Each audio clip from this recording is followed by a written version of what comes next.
Mga kapatid, ang inyo pong natutunghayan ay ang live satellite image ng weather forecasting website na Windy sa Pilipinas. Kitang-kita na balot pa rin ng kaulapan ang halos buong bansa.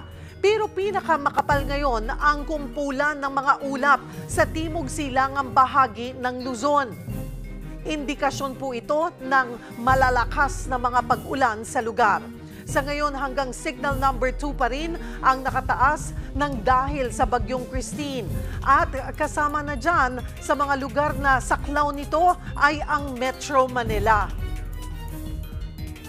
Sa Bicol Region, maging sa probinsya ng Quezon, kung saan nakita natin kanina ang concentration po ng mga ulap na dala ng bagyong Christine, umabot na ng hanggang lampas tao ang baha sa maraming mga lugar.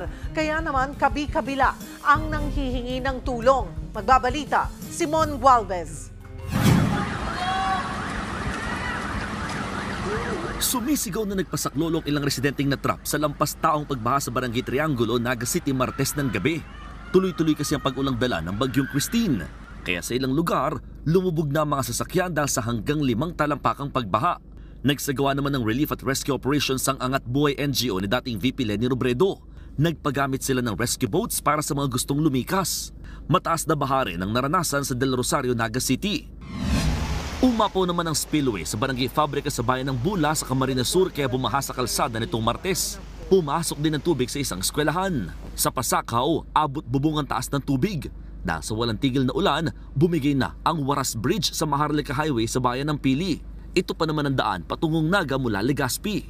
Ang isang mall naman sa Legazpi, pinatuloy na ang ilang lumikas dahil malaking bahagi ng sentro ang lubog sa baha. Hindi rin nakaligtas sa bagsik ng bagyong Albay. Sa Barangay San Francisco sa Ginubatan, rumaragasa ang tubig sa ilog kahapon. Bumaha rin sa ilang kalsada sa Barangay Marambas o Was Albay dahil sa pag-ulan. Nagkulay putik naman ang alon na humahampas sa dalampasigan.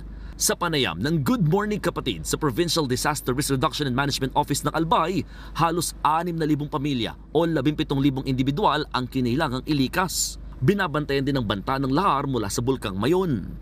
Sa ngayon, expected namin yung lahat pero wala pa kami natatanggap na report. Tungkol doon sa mga other persons sa mga damages or report of data. Sinaklolohan naman sa Gimalota, Sorsogon ang isang 20 anyos na kabuanan nang ipinagbubuntis. Not passable na kasi ang mga kalsada dahil sa pagbaha.